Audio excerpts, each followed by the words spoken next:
Good morning, everybody. Welcome to the Flow Show. A bit of a lacklustre day today so far, Wednesday, 9th of July. It is deadline day for all the tariff shenanigans. More letters on the desk, apparently, coming today. Don't know what else is going to happen, but things look a little calmer in markets anyway. Morning, Kay. How's it going?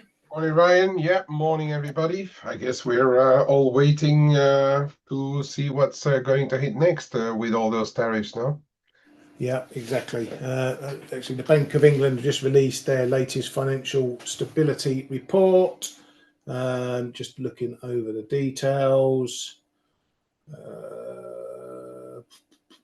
Just see signs of basis trade coming to the gilt market. Otherwise, not a lot from that A rubbish. load, So yeah, there's a lot of moving on in there. yeah, exactly. Definitely, today's got garden written all over it at the moment. Nice weather and not much on the calendar. Right. Anyway, let's get cracking and see what's coming up. Yeah, it did have a bit of data out overnight. Oh, not even got the calendar set up yet. Naughty, naughty. Boom, boom. Look at that. Come on, Mr. Spinning Wheel. Spin faster. Oh, here we go. Way, there we go. Right, so Chinese data out, CPI and PPI data. CPI coming in a positive 0.1%, but still bumping along the ground. It's been flipping negative flat for quite some time now. PPI, though, coming in much softer than expected year on year, down 3.6%. There also been stories that business loan rates are coming down in China because there's a pretty big lack of demand going on there. So some of the grease that China's applied to the cogs to get things moving aren't getting things moving. So all the easing they've done thus far isn't getting loan demand higher. Appetite for people to borrow money, which is not good news. So they have to think of other ways to try and stimulate the economy. So we're still in that predicament, or they're still in that predicament.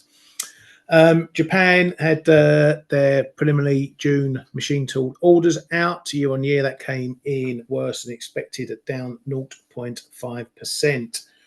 Versus a prior 3.4%, 3.4% expected and prior at 7.7%. That itself, the prior might have been a bit trade front running related through that first few months of all that stuff. So this might be a bit of a give back on that. So I'm not going to take too much to heart with that. The RBNZ, they kept rates unchanged as expected, 3.25%. They said easing inflation may justify further rate cuts amid all this global uncertainty. And that medium-term inflation pressures are projected to ease and further OCR cuts are expected. So they're still on the path for cuts, but it's a bit of a wait and see how everything turns out over the months ahead. BOJ's Koida, not Ueda, Koida, says uncertainty is clouding the timing of the next rate hike amidst cost push inflation pressure. This is all the short-term stuff happening, like higher rice prices and whatnot. It's inflation, but it's not the type of inflation that they want, being picky as they are at the Bank of Japan. But it's pretty much highlighting what we already knew, that there's a lot of uncertainty around when they're next going to make a move. Kate, any surprises there from the RBNZ or anything you picked out? Not really, just that they're like everybody in a way in a wait and see attitude, and that is exactly what we were expecting for most of them to have. Sorry, yeah. Path is still down. That is just a confirmation of what we all know, I guess. It seems like since Orr left, there's less seesawing or 180s being done between the one and the other meeting. We will have to see, of course, over several meetings he's just left. But yeah, no, and I'd say no big surprises there.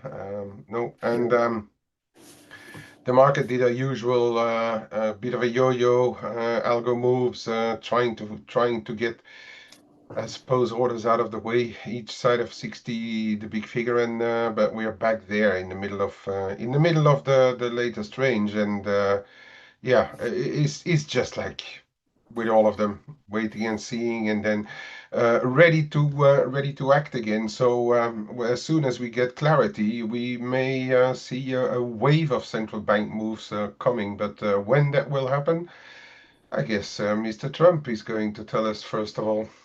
Yeah, probably sometime in 2027. We'll have some Mhm. clarity, or when he gets booted out at the next election in 4 years' time or 3.5 years' time. Right, well, the OBR, this is the UK Office of Bodged Responsibility that oversee our UK finances. They must have been watching the Flow show yesterday because they issued their latest report saying that UK public finances are in a relatively vulnerable position, i.e., everything that is going on, all these U-turns and policies and tax hikes, sorry, that are coming, suggesting that the UK financial position is not looking very good. A UK spokey said that the government is focused on getting public finances under control. They can't get themselves under control, let alone the finances. And then they've already been hit by some non under control news.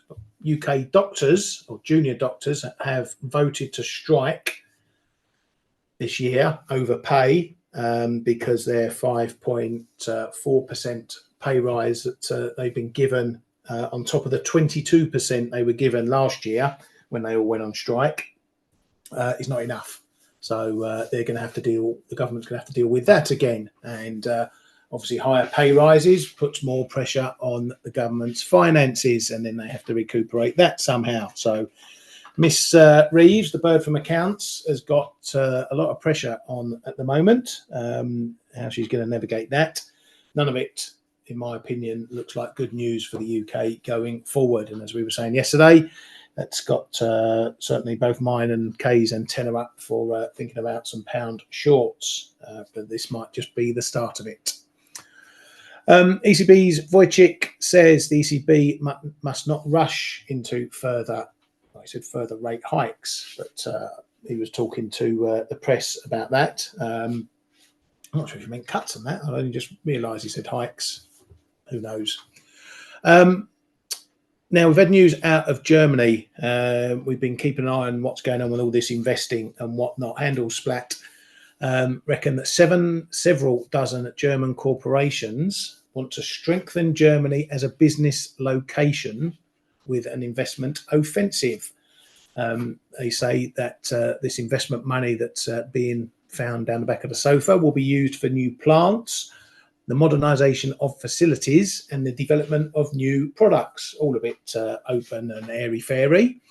Someone on the inside said that there's commitments totaling approximately 300 billion euros over 3 years, which is a pretty hefty whack over a short period of time. There's going to be a conference of the Investment Alliance, as it's called over there, on July the 21st. So we may get some comments from that. There's a lot of big wigs, banks and like Deutsche Bank, Siemens, a lot of big firms apparently involved in this investment push. So we're going to have to see what comes of that and whether it is a boon for the economy. Kay, I know you chucked this up in the newsroom yesterday. Just looking at that initial amount, Mhm. because they are getting in other commitments apparently, and of course they want it backed by the government. 300 billion 3 years, that's quite a short space of time. So we should see that showing up in the data as opposed to if that was over 10 years or something. Yeah, sharp and short and heavy. I just hope they don't have to transport whatever they are creating new over the right because there's no water left in there anymore. Yeah. But no, it's you know what, Ryan, and we're thinking back historically, and it straight away popped into my mind about what they call the German Wirtschaftswunder, the rebuild of Germany after the war, and even then take late 80s, 90s and stuff, where Germany was really the place to be. If there is a country in Europe that can do it, in my opinion, it would be Germany. But now the big question is, can they do it, and will they get backing? Will they get first of all, will they get it up and running? And what is going to be, if you think about a little bit on the sides, because the business is very much international right now. If they get any backing from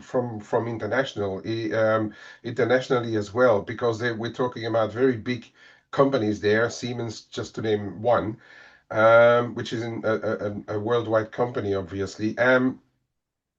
It would be really interesting for Germany if there would be that additional push in saying like international companies, because we're thinking about this we have been talking about very often about this reallocation into the Eurozone from the US because of the uncertainty in the US.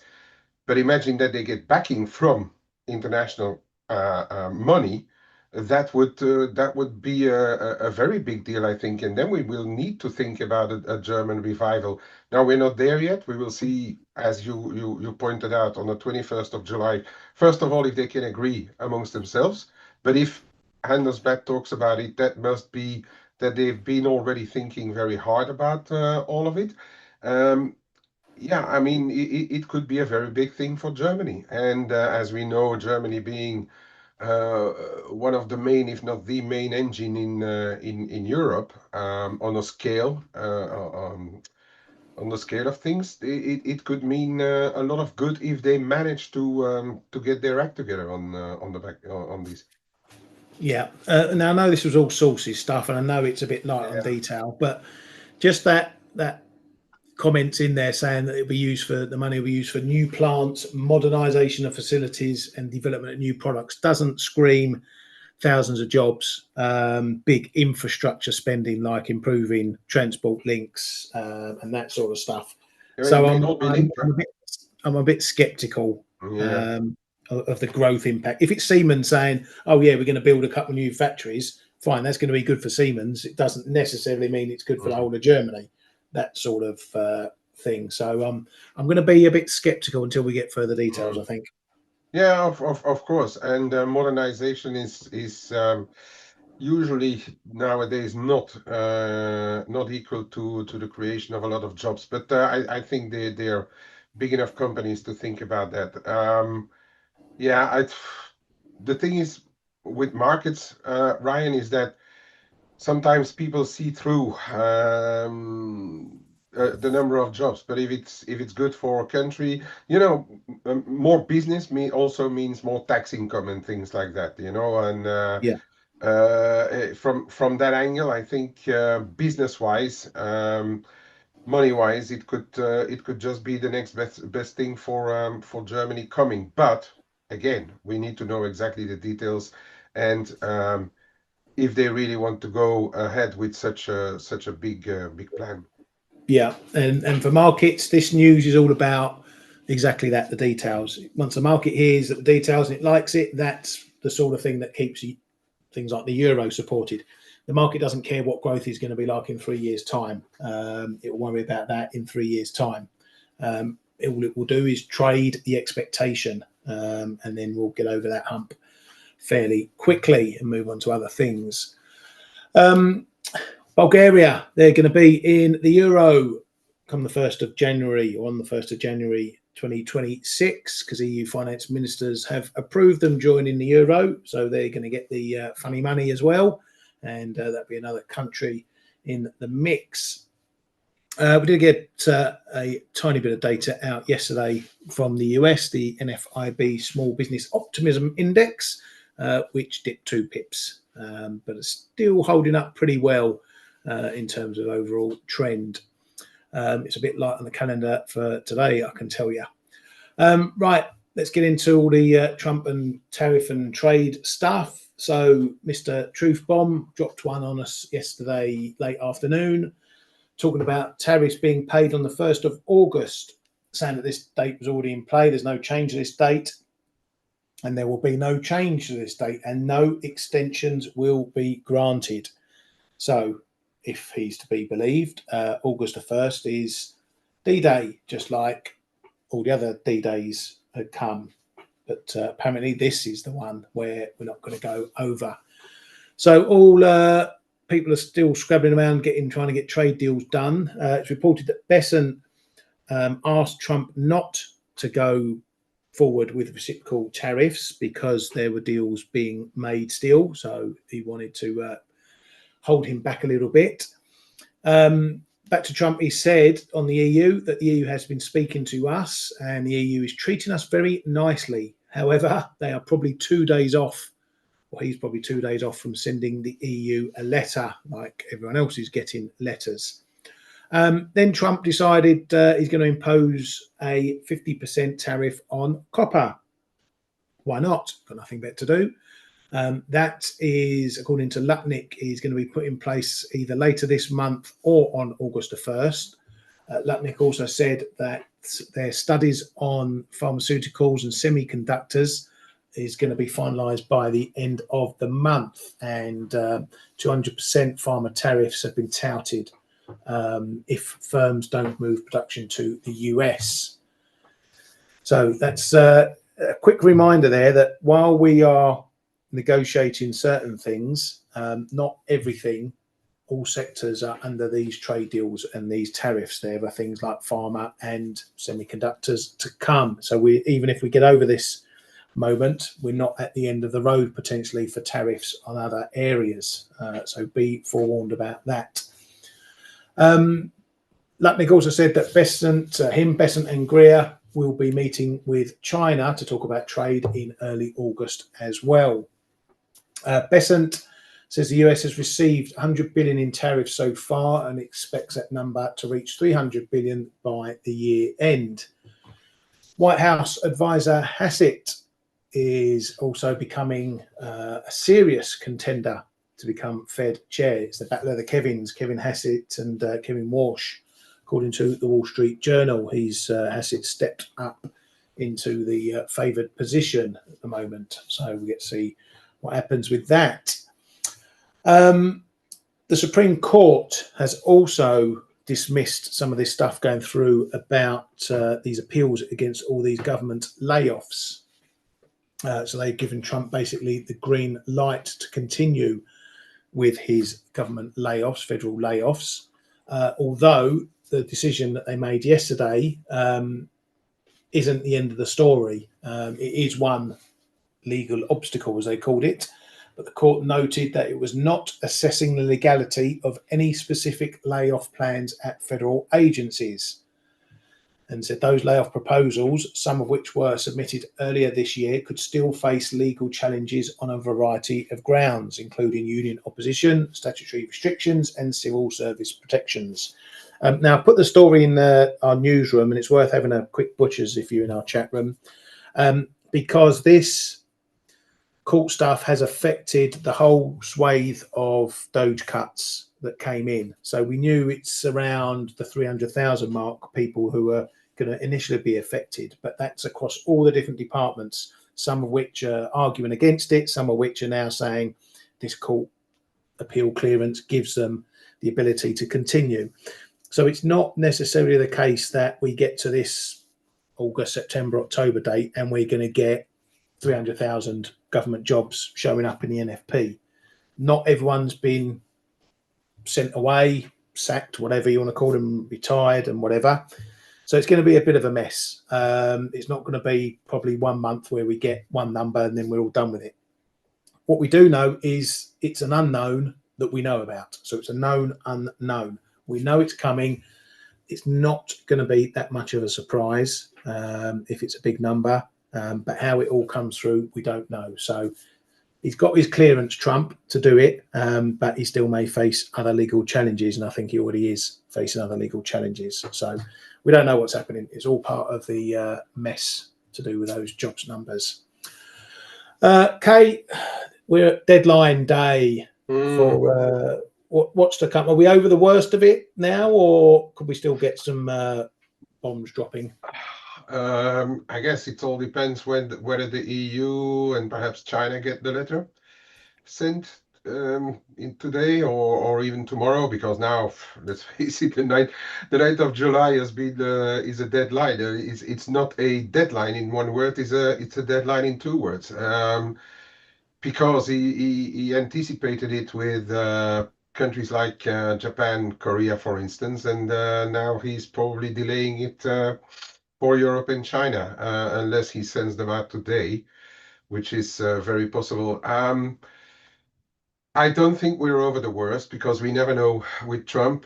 He can always pull something out of the hat like this 50% tariffs on copper, up to 200% on some pharmaceutical products.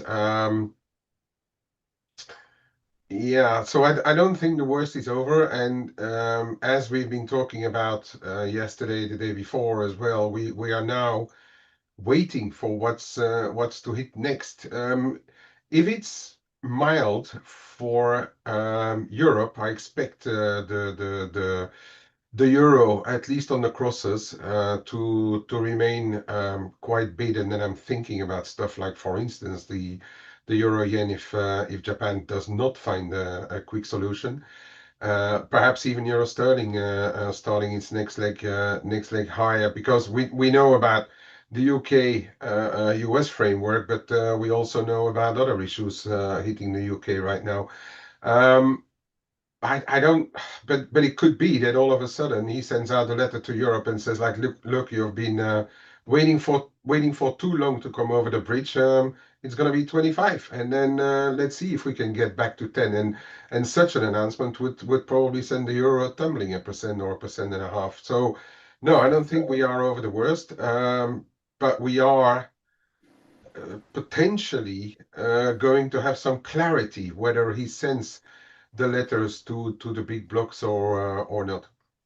Yeah, and none of this means that everyone will stop negotiating. No, So that can still drag on for a while longer. But yeah, we know that Trump's playing the bad cop routine in this. He's letting his minions do the hard work, and he's just throwing out the warnings.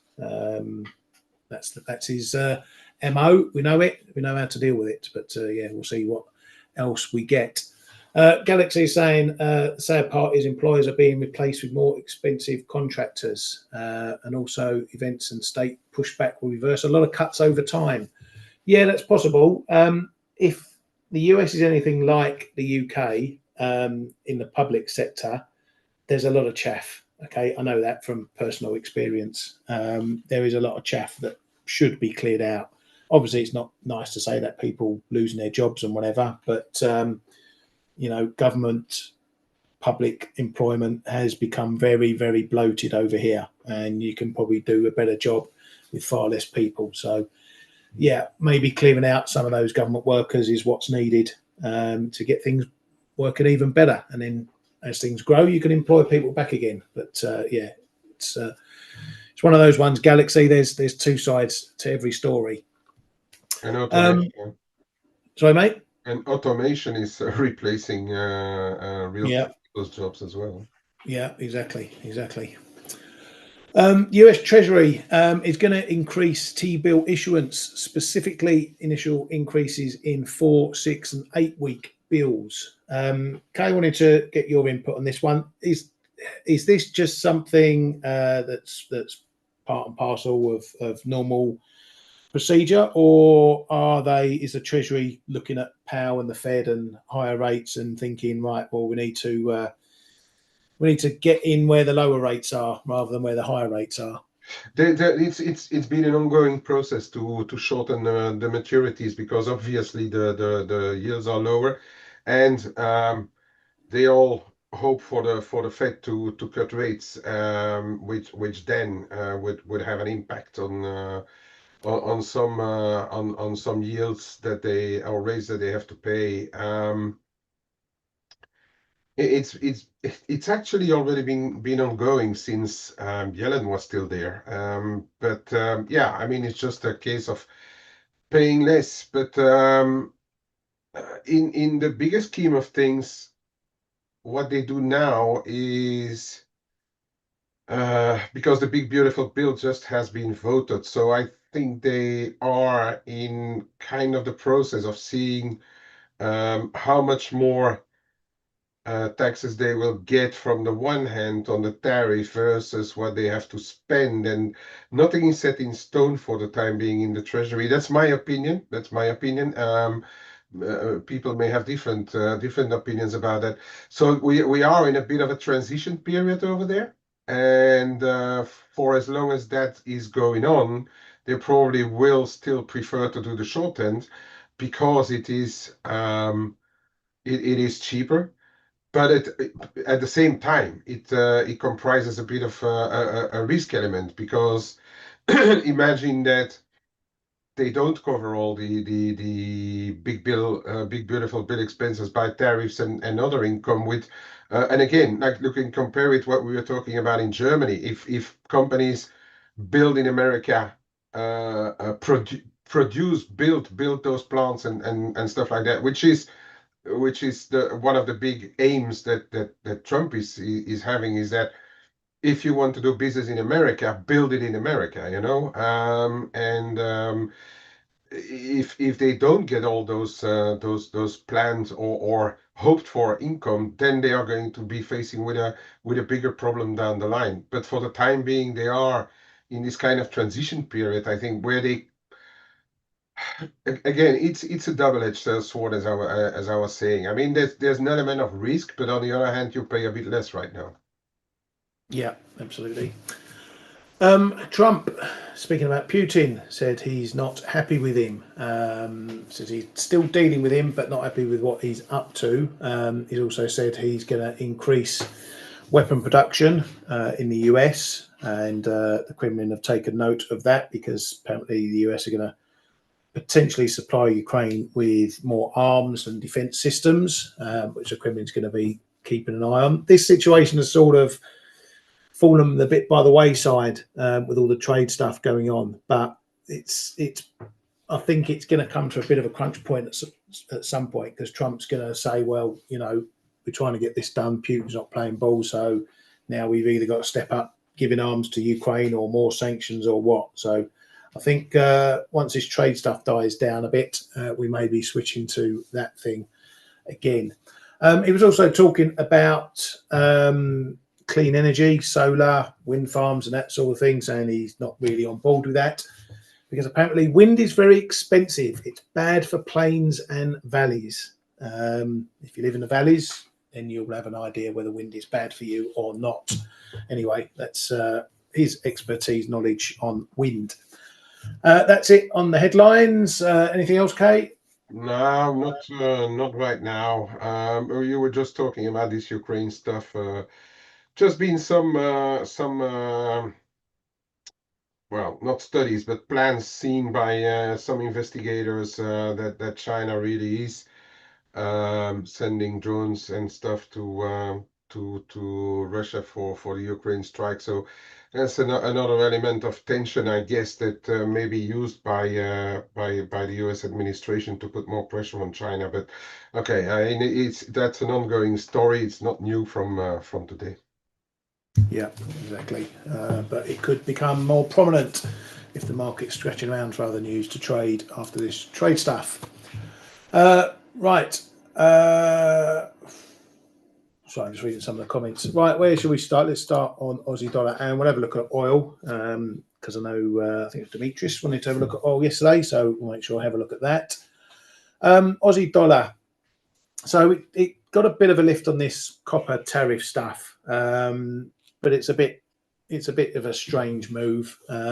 Yes, you'd expect commodity currencies to rally when commodities like copper rally, but Australia's pretty well insulated from that. Their exports to the US of copper are less than 1%. It's countries like Chile and Canada who have bigger exposure to importing, but then we're not seeing anything in the loony on that news either. So who knows what's going on with that? Maybe the market's thinking that this is another bark that's going to be worse than the bite. Big numbers now, and it'll be dribbled down, watered down later on. Either way, we're looking a bit more supported in the Aussie than we were certainly last week and into this week. We've had that move. 64.80s held. We're now back above 65, 65.10 and holding. And now we're messing around with the zone up here. So we're pretty much in the middle of this last few days, last couple of weeks range. So that tells you that we're not ready to be breaking this trend, but we're a little bit hesitant in moving it higher again. So as I like to say, when you've broken through levels and you come back below them, the hard work has to be done again. So we're in another situation where we've got to be holding the bottom of this zone and then breaking and holding the top of this zone before you start thinking about higher moves up and maybe an attack on that 66 level. So it's all in the balance a bit at the moment. Ali, you're short at 38. And you're looking for 60. Oh, I've lost it. 64.98 to 64.08. What do you mean 98, 65.08? Anyway, you know where the levels are here. You got to, if you want to get that number, you got to get through the 65.10 first and foremost. But if we're holding below the bottom of this zone, then your trade's going to be looking okay. But be mindful that we are recovering from this bounce and we're stepping up the support points. So on balance, it could go either way. Sitting here right now, I would say we maybe got a bit more chance of going up than we have going back down. But who knows what happens later on this afternoon? We don't know. Dollar CAD is another one that's struggling. We just can't seem to get and hold through this 36, 80, 85 area. And if we can't do that, then we're not going to be taking on 137 or anything else. Technically, though, we are doing the same thing. We're stepping up. We've got two step ups to look at. Firstly, this here. We failed 35.80, 36.80. Then we held 36.30s a couple of times. Then we've come up here and now we're holding 36.50, which I've been banging on about as using as a bit of a pivot. So we've got to step up of that support to that support, but we can't get through here. So if we get another move through here, it's going to need to hold it. If we start holding above 35, 36.80, 5.90, whatever it is, then we're probably going to get a push up, and then we'll maybe take a look at this zone up here, which has been a bit of a bigger term traffic area. The other step up is this one, where we had this very decent low, and then we stepped up that low to here. So if you're looking at the wider picture and this overall trend that we've seen all year, this is looking a bit more solid than what we've seen previously in terms of finding a bottom.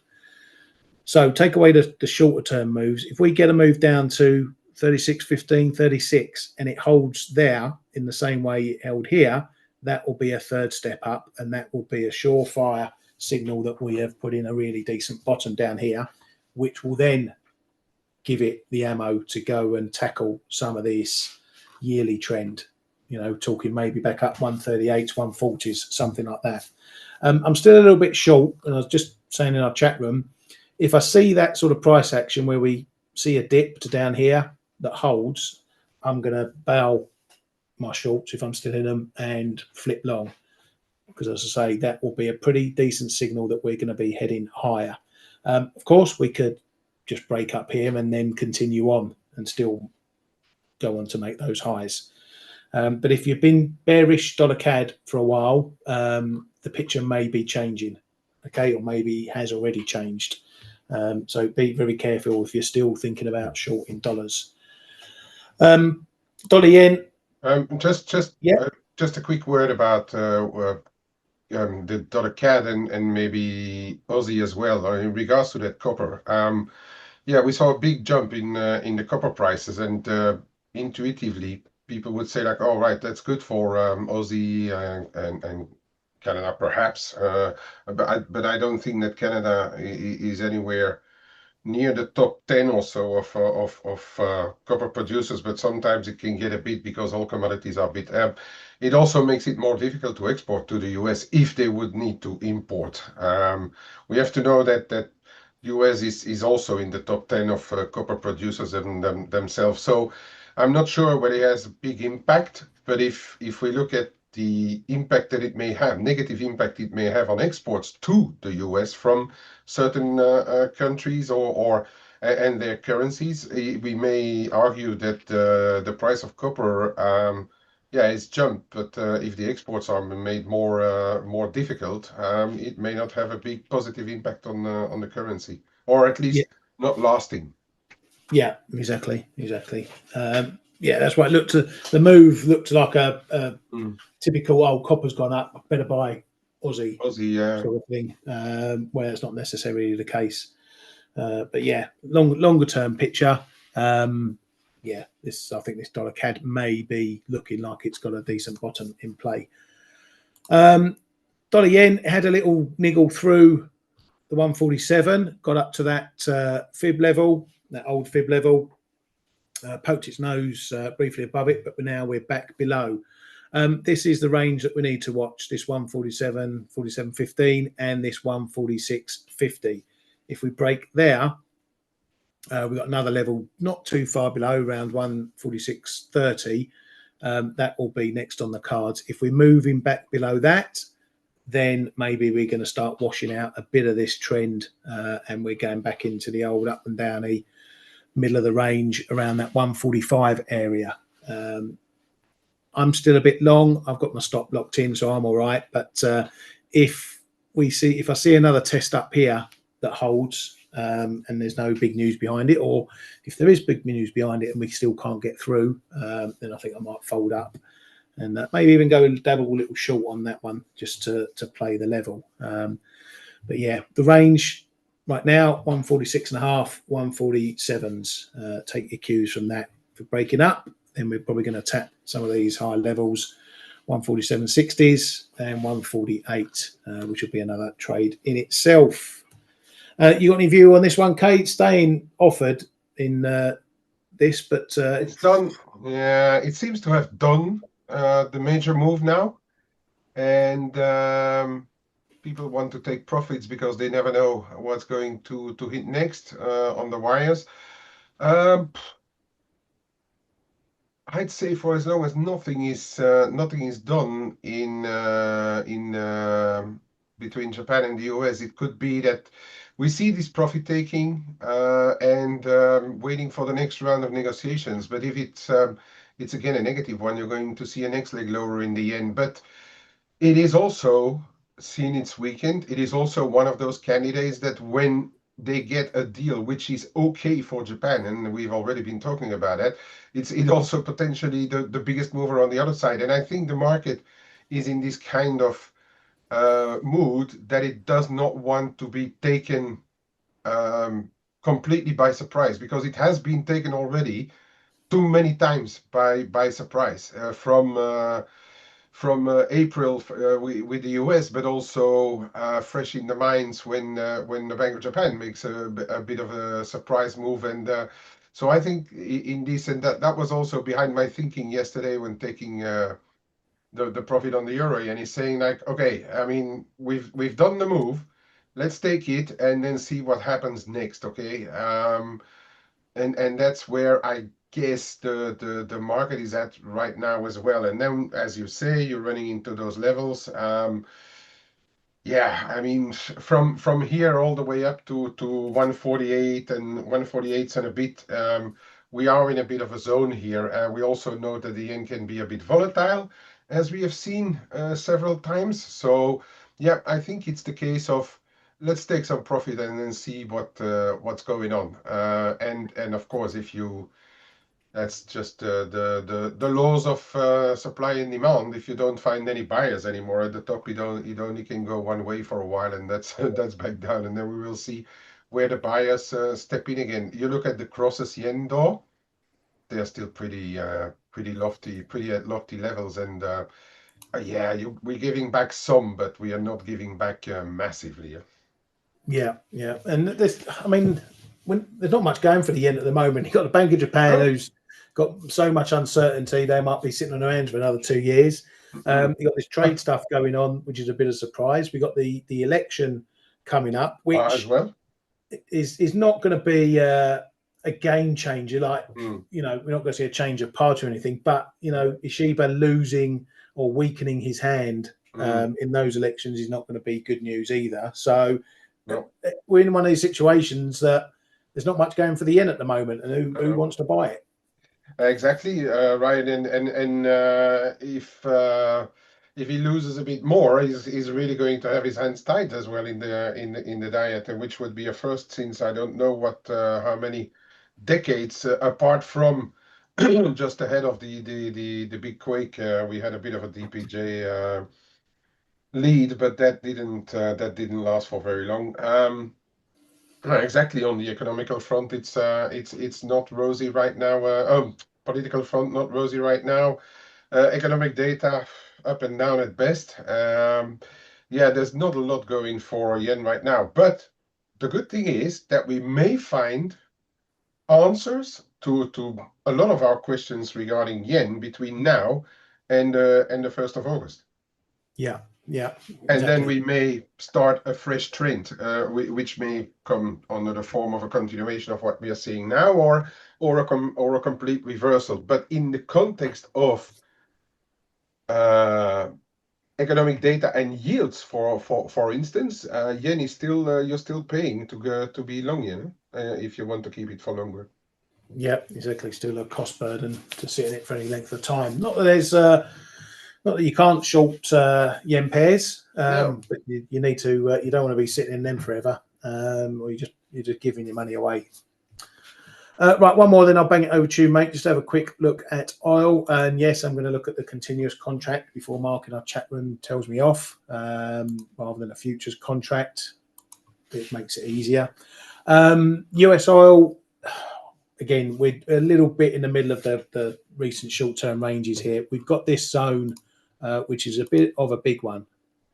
Okay, it's a very, very old, long time support and resistance zone. So we're not really making a decision which side we want to sit on it at the moment. We're trying to sit on the top of it, which gives it a little bit of a bullish bias. We're certainly not looking like we want to be testing these lows once again.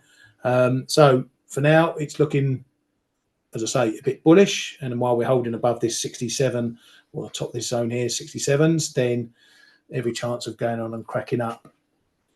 The thing is, though, the demand picture still isn't really there. Yes, we've seen little bits of pickup in manufacturing, but there's still pretty much most countries are in contraction if you're looking at the PMIs. Maybe Germany will be the spark, and certainly not China at the moment, given their economy. So I don't see a reason why we should be heading all the way back down here, unless OPEC Plus decides they really want to start hiking production. But I still don't see a reason why we're going to continue to rocket, or why we should rocket higher from this point. So probably I'd say look for a bit of range trading around the 60 to 70, 80 buck mark, rather than doing anything bigger than that. Kay, you got any thoughts?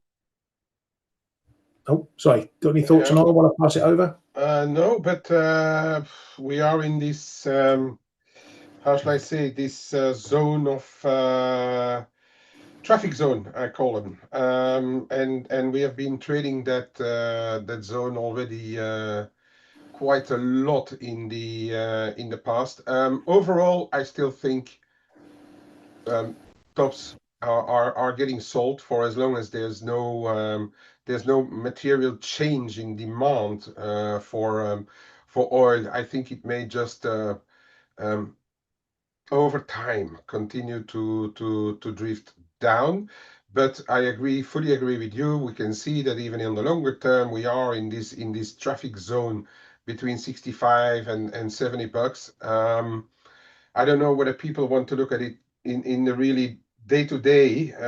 I think we can go back up to 70, but then what do we do over there, right? So that's a bit of a that's a bit of a question mark. And as I've been saying since the start of the Ukraine-US war, the biggest spikes have always been sold into. If you look at them, they're always lower, lower, lower. So that's the global view. On intraday, I don't really have a big view. Mike, you were asking about the euro dollar. Look, I've been musing about it on in our chat room. My yesterday update was 38.2, 116.85, and then the top end of you can call it a flag or the past ranges around 117 three quarters, 117.70. We're still inside. We are waiting for what's to hit next. Um, I'm for as long as there's no negative news on the euro, I'd rather buy it, and you can have actually a relatively tight stop on it right now. If it goes through 116.65.70, it's probably going to go a little bit lower. Um, but we are never safe of that letter, and the market will react to it, whether it's justified or not. The thing is that we are in this market. A lot is driven by models and short-term reactions. We sometimes can call them overreactions as well. So the thing is, if you have a position right now, you better have a good broker that protects your stop losses as well, not to be done on an enormous spike lower. I would argue that if it's positive news for the US, for Europe, that is no letter, we are going to go back up, but it's probably going to be more gradual. If there's bad news for the US, because now the market is rather in the mood of, okay, EU and US are negotiating. The EU has shown von der Leyen is trying to rally all of them around her, saying that we may accept that 10% at first and then negotiate from there. If there is, despite all of that, a letter that goes out and Trump mentions that 25%, the first reaction is going to be one that is going to be a bit of a snowball effect, even. I think that is the risk here, because not the longer termers, but the more short, medium termers sitting in that position, saying that, like me as well, we're holding like decent levels, that in this kind of mood, they're going to get rip their heads off, I think, and we could actually see a move, a very, very rapid move before the market then thinks again and buys it once digested. But I think the bigger risk of a fast move, sharp move, is rather to the downside than the top side if a letter gets sent out with less than positive words in there. What else did you? Oh yeah, the Kiwi. Well, we had the RBNZ. And we had the what we can expect. The usual yo-yo went up 15, 20 pips, went down 20, 30 pips. And look where we are. We are at the 50% off, right halfway of the end of June move at 60, the big figure. We don't know what to do with this. They don't know what to do with this. Um, it's also possible that all of a sudden there's a letter going out to Australia and New Zealand as well. I mean, we're never safe of anything in today's political world. Um, but this is looks very, very neutral to me. So as I also put on this morning, I think 30, 40 on the top side, 70, 65, 75 on the downside. For as long as we're inside that, expect the range. We really need to break out again, top side or bottom side, to pick a direction in the Kiwi. And to be fair with you, I have absolutely zero preference or bias right now in at least not in the short term in the Kiwi. You look at it longer term, we're still trying to hold. By the way, this 59.65 I think is going to be relatively important. So the day it goes below and it holds below, we could see some move lower. Ali, you're short euro sterling. Oh, I'm on the Aussie Kiwi. I'm actually looking at that Aussie Kiwi from the more longer term. But I'm not inclined to do anything. Euro sterling looks pretty much the same as the euro dollar right now. This looks to be a bull flag to me. Um, but we are now waiting somewhere in the middle. We are now waiting to see what's going to happen to the euro.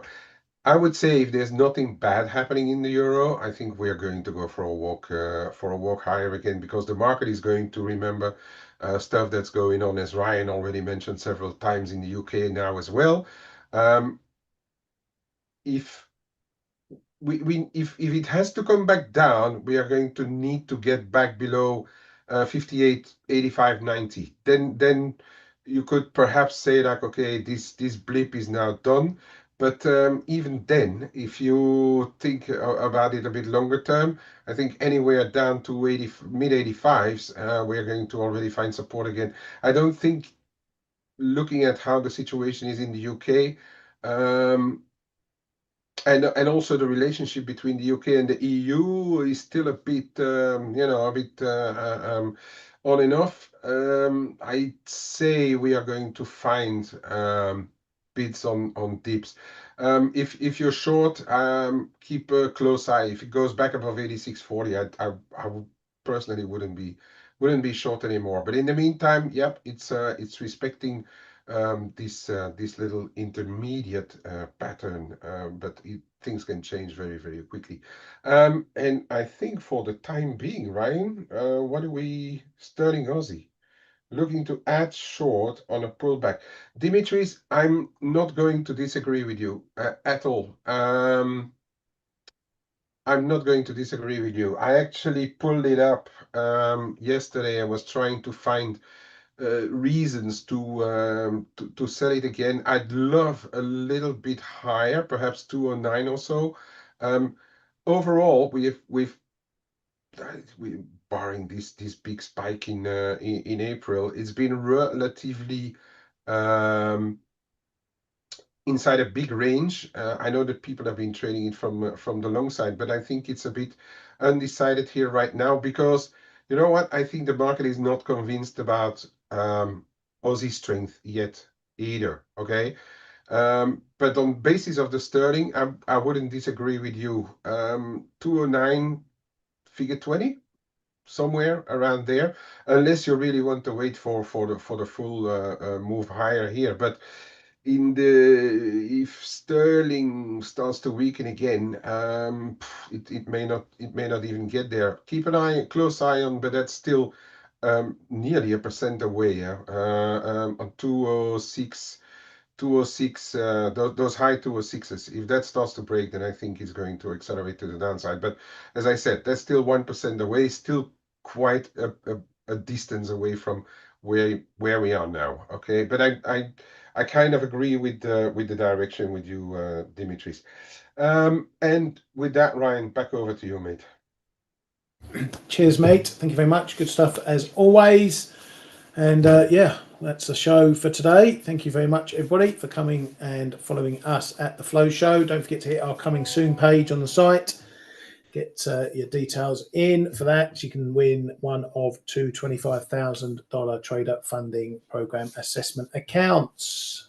Be quick or be dead. Try and have a good day, everyone. I hope it livens up a bit. Take care, and we'll see you tomorrow.